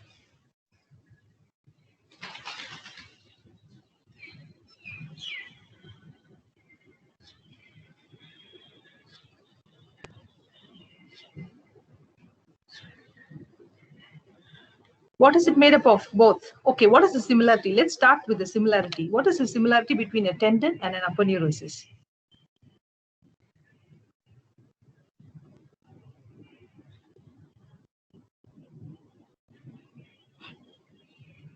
Can you all hear me? Yes, we can. Okay. Is it muscle or is it fibrous tissue? Is it collagen? It's collagen, right? Both fibrous. Yes. Yeah, it's fibrous. Both are fibrous. A rounded collagenous or a fibrous structure is a tendon. A flattened out collagenous structure is a aponeurosis. Imagine cigarette. That is the tendon. You roll that paper out, that is the aponeurosis. Clear? Yeah. Okay. Yeah? So here it forms the central tendon. So a diaphragm has only origin. It does not have insertion to any bone. They insert into one another to form a central tendon. Am I clear to all of you? Yes, doctor. Okay. So now coming to the insertion. So all the muscle fibers will converge to form a central tendon. It is otherwise called a trefoil leaf. Trefoil leaf is something like club shaped in the cards. In cards, we have artine, we have diamond, we have spade, and we have club, right? Clover leaf. So a trefoil leaf means a clover leaf. Does it look like a clover to you, the central tendon? Yeah, more or less. Yes, it's more or less. So this central tendon is a thin but strong aponeurosis at the level of xiphisternal joint. It is attached to fibrous pericardium. Okay, above it is attached to fibrous pericardium. The right dome of the diaphragm is higher than the left dome of the diaphragm. I think you know why. Why? The liver? Yes, this because the liver occupies a larger space in the abdominal cavity on the right side. So that's why the right dome is in the upper border of the fifth rib and the left dome is in the lower border of the fifth rib. So this is about the attachments of the diaphragm. So coming to the openings in the diaphragm, we mentioned that the diaphragm forms a nice partition between the thorax and the abdomen. But we need openings because most of the things coming to and fro the thorax is through the diaphragm. So I have put 3 numbers for you, 1, 2, and 3. I hope you can see it. So I remember this with T8, T10, T12. That's how I remember this. So 8, 10, 12. So here, if you see, the first thing is on the right side is the inferior vena cava. So inferior vena cava is the vein that drains the abdomen and the pelvis. It has to go to the, where does inferior vena cava go? After it drains all the abdomen and pelvis and the leg. Right atrium. It has to go to the heart. So after that, it goes to the heart. So where is the heart, on the right or on the left side? Which heart? The right. Right la. So that's why inferior vena cava forms the rightmost large opening in the diaphragm. So inferior vena cava is on the right side because it drains into the right atrium. It is accompanied by the right phrenic nerve. It is found at the level of T8. The next opening is T10. T10 is where you will have the esophagus coming out from the diaphragm, and that's where it forms the stomach. So if you see that area, that it forms 2 crura, or it forms 2 columns, which forms like a sphincter around the esophagus. This is called as the lower esophageal sphincter, or anatomical lower esophageal sphincter. What happens if the sphincter is lax? What do you call the condition as? Any idea?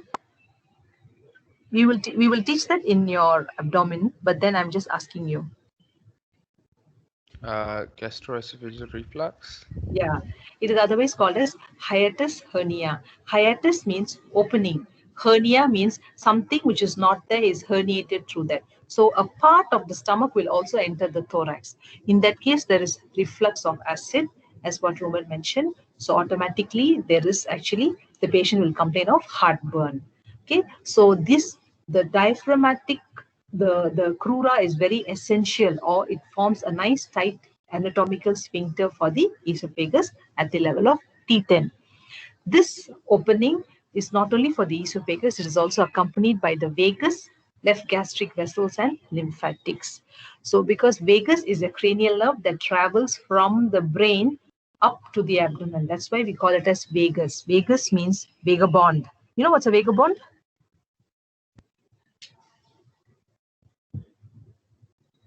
No. Vagabond means somebody who is just like traveling for a long distance. So they call them as vagabonds. So that's why it gets the name vagus. The third opening is at the level of T12. So that's the aorta it passes through. It is accompanied by azygos vein and your thoracic duct. You do have minor openings for your sympathetic nerves, superior epigastric vessels, and left phrenic. But these are the three main openings in the diaphragm, which is a must-know knowledge. T8 is your IVC with right phrenic. T10 is esophagus with the vagal nerve as well as the left gastric vessels and lymphatics. T12 is aorta with azygos and thoracic duct. So these are the three openings in your diaphragm, of which number 2 can become a bit lax and cause hiatus hernia. Other doesn't produce any effect if it becomes even lax. Okay, just continuing further. Coming to the arterial supply of your diaphragm. It is supplied by pericardiophrenik artery, a branch of internal thoracic. Musculophrenic, also a branch of your internal thoracic artery. And superior phrenic and inferior phrenic artery. So this venous drainage, it will go and drain into the inferior vena cava. Anyway, inferior vena cava travels through the diaphragm, so it just drains there. Some will drain into the left renal vein. So it is usually supplied by the right and left phrenic nerves. Sensory, the central part is the phrenic nerve. Peripheral, the lower 6 intercostal nerve will carry the pain. Okay, so I repeat once again. So arterial supply is through mainly your internal thoracic vessels, that are your branches. Venous drainage, they will go into your IVC mainly, some into the left renal vein. Motor is where when we contract and relax the diaphragm, we need the right and left phrenic nerve. If there is any pain involvement or any inflammation, that pain from the central part of the diaphragm is carried via the phrenic nerve, whereas the peripheral part of the diaphragm, it is carried through the lower 6 intercostal nerves.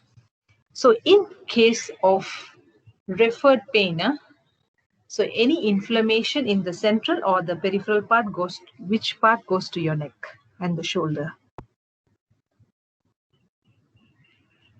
Why nerve supply is important? Because we want to know the referred pain.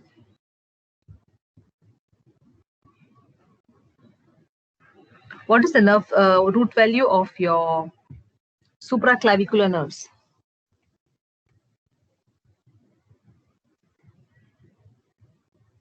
C3, 4, 5. C3 and 4. So the supraclavicular nerve, or the nerve that innervates your neck, is also C3 and C4. Your phrenic nerve that takes sensation from the central part is also C3, 4, 5. So when there is pain involving the central part of the diaphragm, the pain is basically referred to the same-sided shoulder. So that's we call as the referred pain of the diaphragm. So the phrenic nerve comes from the anterior primary rami or anterior branches of C3, C4, C5. It lies on the scalenus anterior muscle and then it enters the thorax. In between the thorax, it is squeezed in between the pericardium and the pleural cavities. It supplies your pericardium, supplies the diaphragm, supplies the parietal pleura as well as the upper part of peritoneum. It is responsible for referred pain in the neck and shoulder of the same side. So whichever, like for example, we already talked about pericarditis in CBS. So the fibrous pericardium is supplied by the phrenic nerve. What about the visceral pericardium? Supplied by?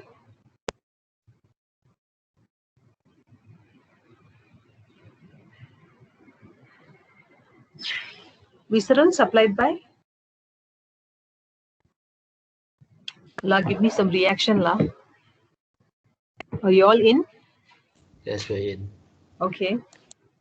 Always remember pericardium, pleura, peritoneum. Peritoneum, something cover the abdomen. The fibrous or the parietal or the outer layer is always supplied by the phrenic or somatic nerve. The visceral or the inner layer which closely attaches to the visceral is supplied by sympathetic and parasympathetic. So unless and until we have a very bad inflammation that involves the outer layer, we wouldn't know of the pain. It is very dull, aching pain only. Am I clear? Is it clear? Okay. So if a patient, if for example, if a patient has an abdominal injury, somebody stabs him in the abdomen and he has excessive bleeding in the abdomen. When the patient is lying down, everything will go get collected under the diaphragm. That can stimulate your phrenic nerve and that can produce pain in the same side, neck and shoulder. So that's how we know. The patient might not tell they have collection. They just come in and they will say, I have pain in the neck. Of course, the abdominal is, if it's a blunt trauma, there's too much of bleeding inside, but the patient will say, I have pain in the neck and shoulder. So we might think it's something to do with neck and shoulder. We also have to remember phrenic nerve is C3, 4, 5. So anything in the abdomen also can produce pain in the neck and shoulder. That's why referred pain in the diaphragm is quite important. Okay. So what's the action of your diaphragm? When you inspire air, so the diaphragm will contract, pull the central tendon down, so increase the volume of the thorax. So automatically you take in air. In cases of abdominal straining, in cases of, what is micturition? Urination. Okay, what is defecation? Passing stools, huh? Okay, what is parturition? Action of giving. Delivering a fetus is parturition. So when we need abdominal straining to push out fluid, to push out feces and push out the baby, we need the diaphragm for contraction and increasing the intra-abdominal pressure. Weightlifting muscle, usually when they, you see big, they lift heavy weights like 100 kilo, 150 kilo and all, the vertebral column should be very well supported. The support is given by the diaphragm. Plus it forms a thoraco-abdominal pump. So it helps in the venous drainage from IVC and lymph drainage via the thoracic duct because they pass through the diaphragm. Am I clear regarding the actions? Yes. Okay.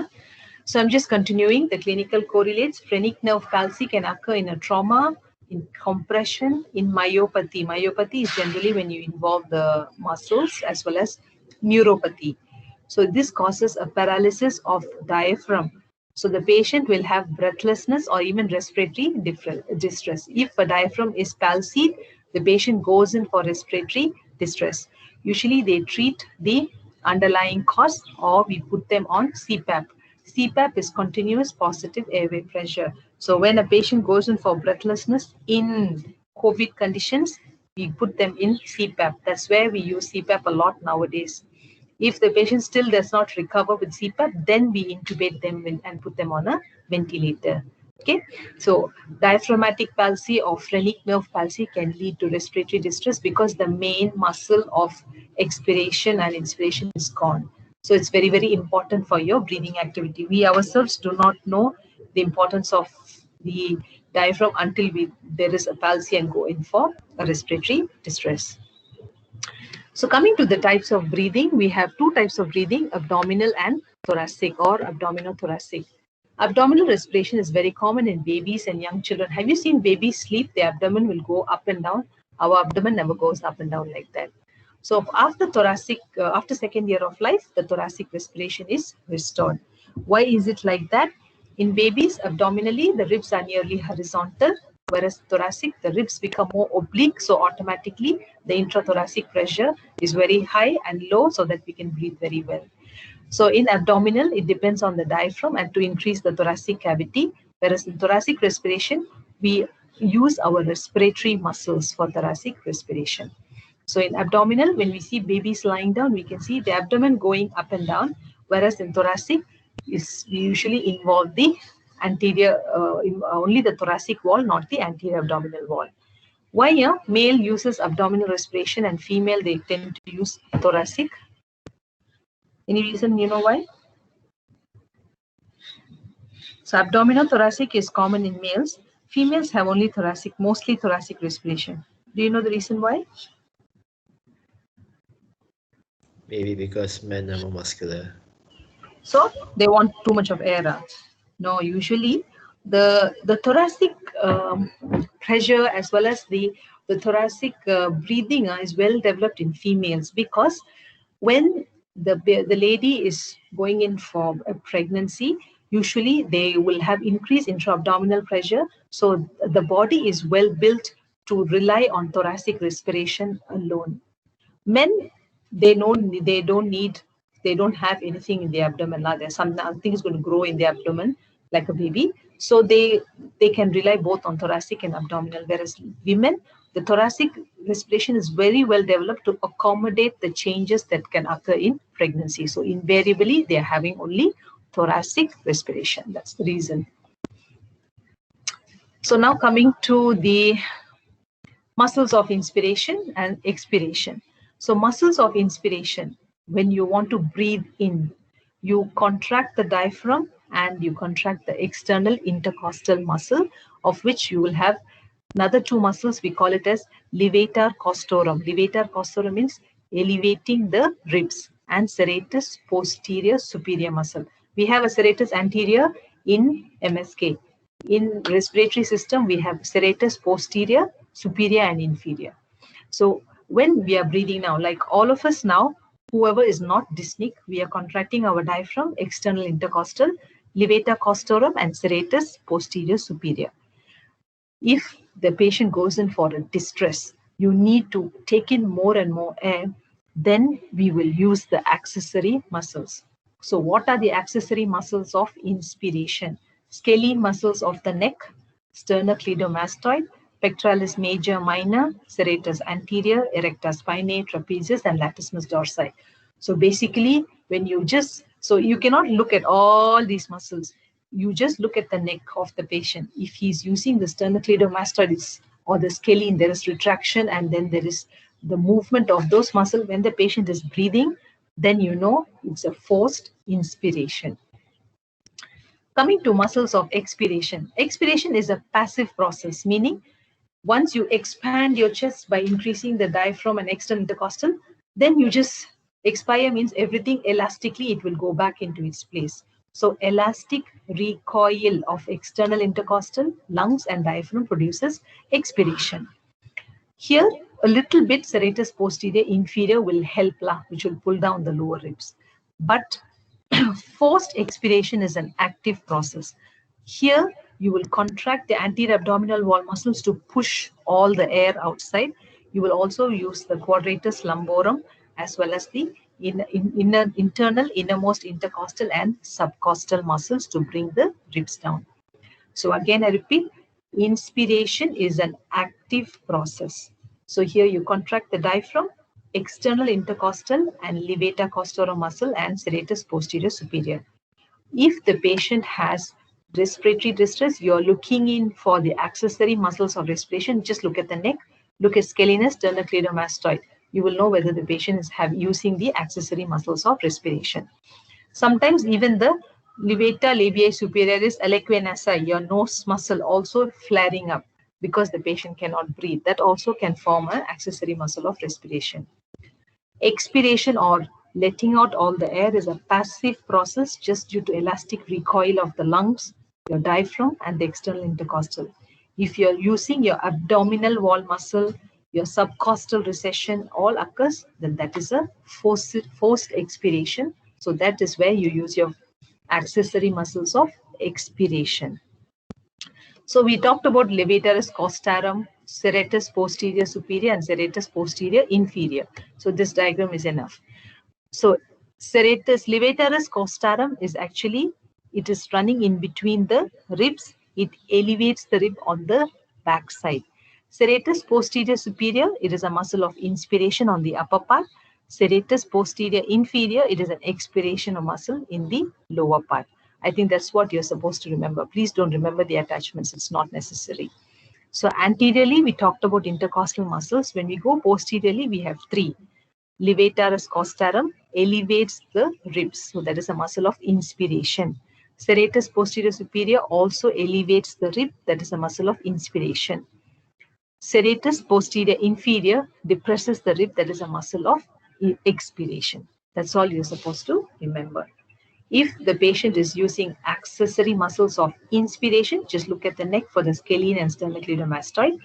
If the patient is using accessory muscles of expiration, look at the abdomen. They will use the subcostal muscles and the anterior abdominal wall muscles. That's what you're supposed to know. So the last two slides is on your inspiratory movements. So you have two inspiratory movements. We talk only about inspiratory because that is only the active process. The expiratory is a passive process. We don't talk about those movements. So we have two types of inspiratory movements. One is a pump handle. The other one is a bucket handle. So pump handle is where we move upward and forward. So when the external intercostals, they move up, they will lift the ribs like a pump. So that's why we call it as a pump handle movement. When you use the bucket handle movement is the middle of the shaft of the ribs. When the shafts are elevated, that is when we call it as a bucket handle movement. So anteriorly, we see the pump handle movement. Laterally, we see the bucket handle movement. Am I clear? Yes. Okay. So again, I repeat for the muscles of inspiration. So we don't say muscles of respiration. We divide them into inspiration, expiration. So inspiration is usually the external intercostal, the diaphragm, levator costorum, and serratus posterior superior. The accessory is where you use muscles of the neck, chest, and the spine. So usually the chest we really don't know. Only the accessory muscles of the neck is where you can see. That's why I say always when you have an inspiratory effort, look at the neck of the patient. If they have involvement of sternocleidomastoid and scalene, you know the patient is forcibly taking in air. Coming to the muscles of expiration. So this inspiratory movement, you will have two types of movement. One to move anteriorly, the other one moving laterally.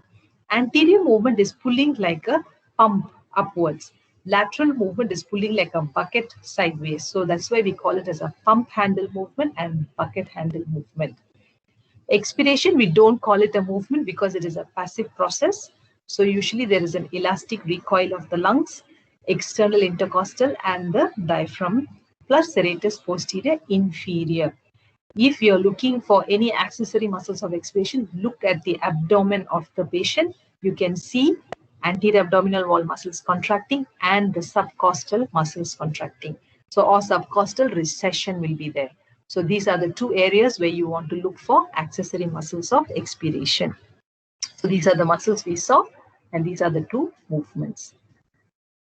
Is it clear so far? All clear? Yes, doctor. Okay.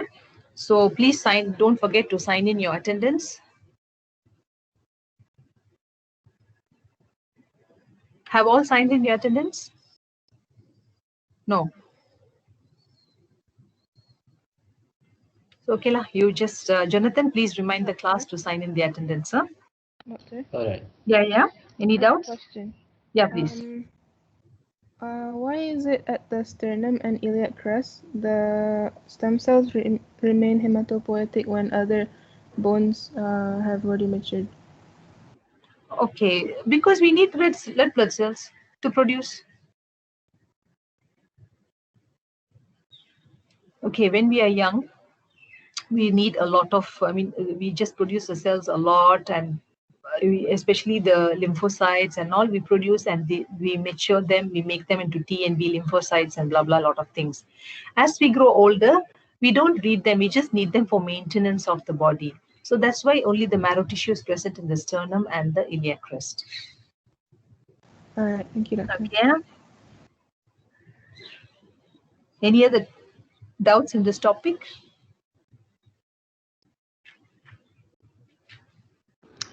Doctor, when you say subcostal recess, what does the recess mean over there? Subcostal recession. Below the rib, it will go inside terribly. You just go to YouTube, look for a video on subcostal recession. Okay. So if you look at, you will know how the rib cage will go inside. That's because of expiration. It's trying to forcibly push the air outside. That is what we call it as subcostal recession. All right, doctor. Okay, if I find a nice video, I will just put in this chat for you, or I can send it to you. You can just share in your group. Okay, I will give you the link.